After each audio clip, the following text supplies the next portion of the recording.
बिस्मिल्लाहिर्रहमानिर्रहीम। एक कंपनी हो और उस कंपनी में बहुत सारे शेयर होल्डर हो। उन शेयर होल्डरों में सबसे ज़्यादा जिसके शेयर होते हैं वो मालिक समझा जाता है, यानी सारी कंपनी उसी के इर्द गिर्द घूमती है। इसी तरह से इंसान का जो जिस्म है वो एक बहुत बड़ी कंपनी की मानित है। इसमें बहुत सारे शेयर होल्डर हुए। उसमें सबसे पहले तो हमारे माँ बाप शेयर होल्डर हैं, उसके बाद हमारे बहन भाई शेयर होल्डर है, आगे जाएंगे तो फिर टीचर हमारे शेयर होल्डर बनते हैं, और फिर आहिस्ता आहिस्ता हम जब बड़े होते हैं तो हमारे शेयर डिवाइड होते हैं। लेकिन कभी हमने सोचा कि हमारे जिस्म पे या हमारी जिंदगी में सबसे ज्यादा शेयर किसके हैं और कौन हमारे जिस्म का मालिक है?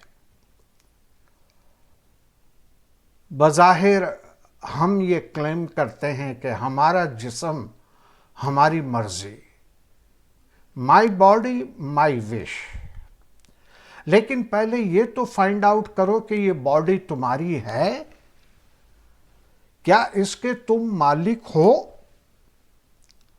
और क्या तुम अपनी मर्जी इस पे चला सकते हो?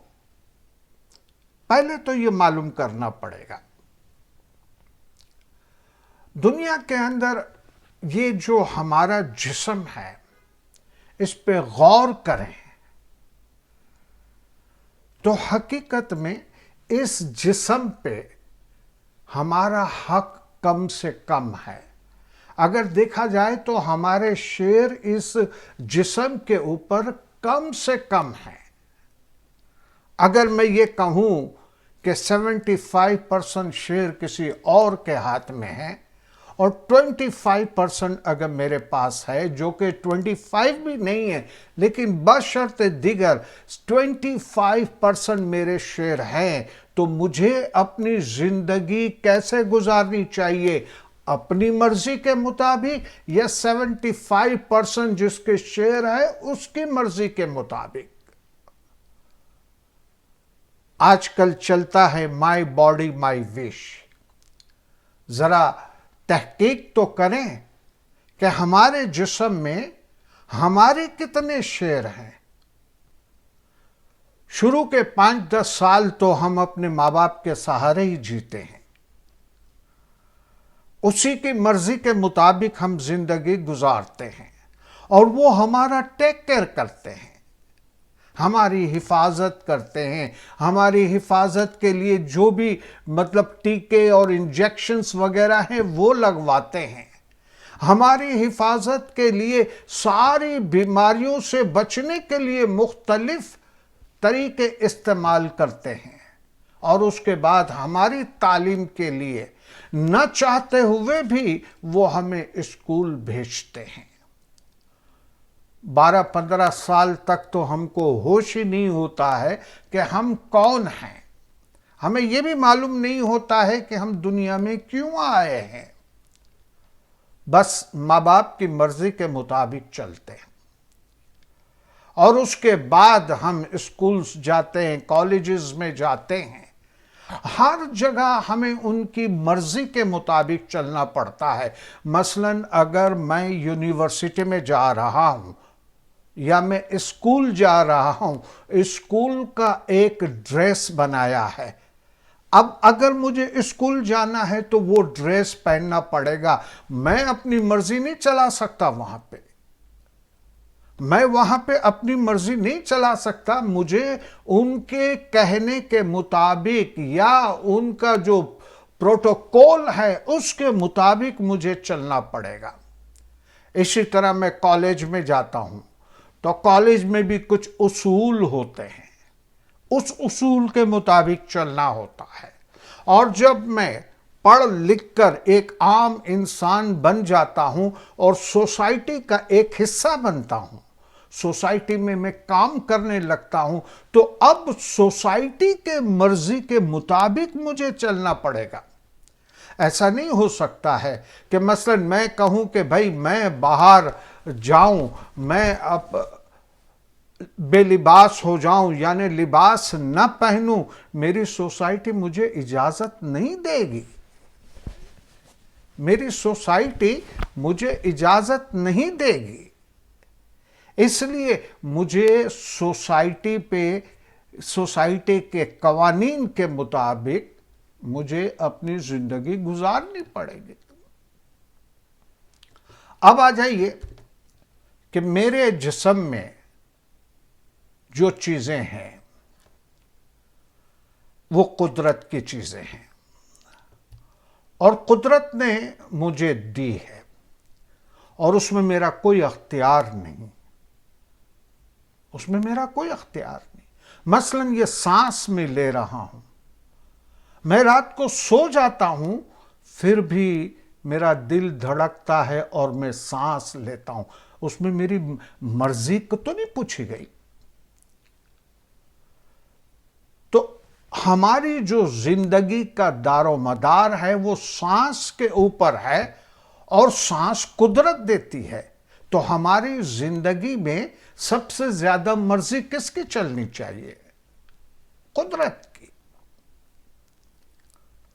और उसके बाद आप देख लीजिए कि हमारा दिल है,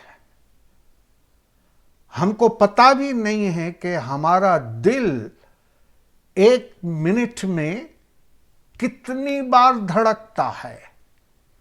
हमें यह भी मालूम नहीं है कि हमारा दिल जो हमारी पूरी बॉडी में ब्लड सर्कुलेट करता है, कितनी मर्तबा पंप होता है, यह भी हमको पता नहीं है, जिस पे हमारा कोई अख्तियार नहीं है, जिसमें हमारी कोई मर्जी नहीं, हमें पता भी नहीं है।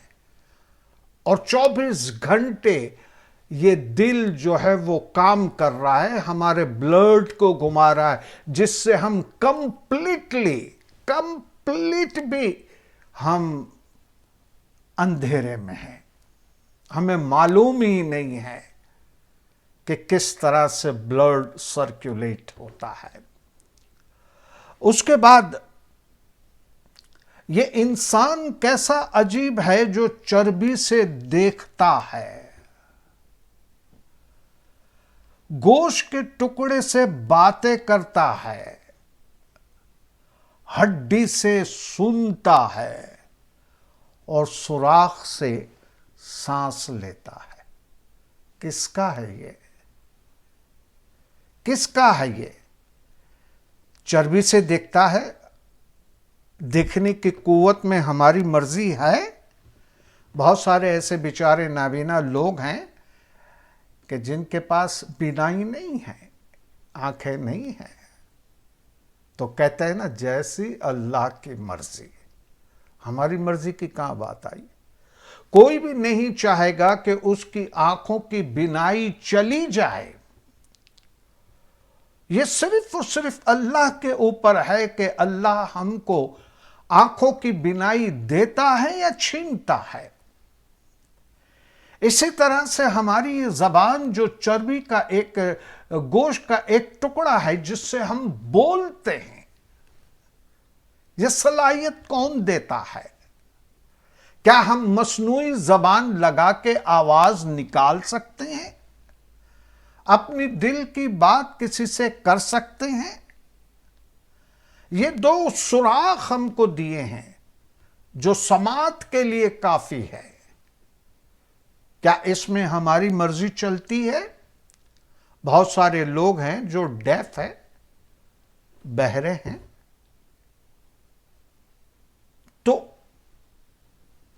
वो किस तरह से अपनी जिंदगी गुजारते हैं, मालूम तो करो।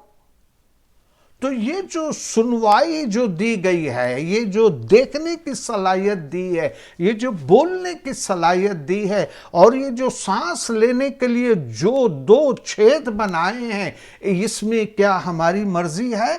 क्या हमारी नाक लंबी होनी चाहिए कि छोटी होनी चाहिए?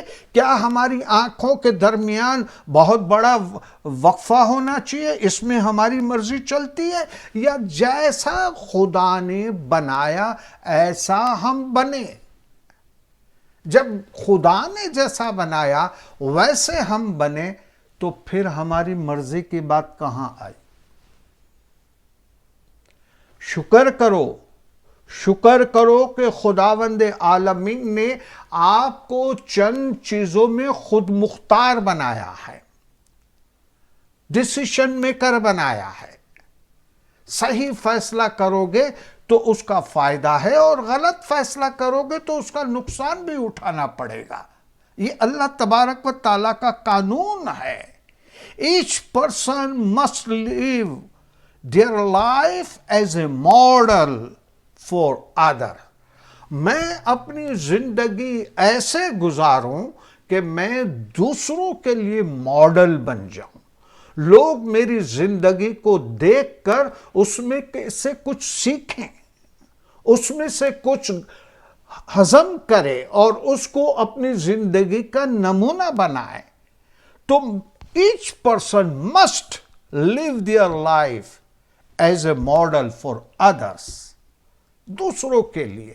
तो हमारी जिंदगी महज हमारे लिए नहीं है, बल्कि इंपॉर्टेंट ये चीज है कि हमारी जिंदगी हम किस तरह से जीते हैं।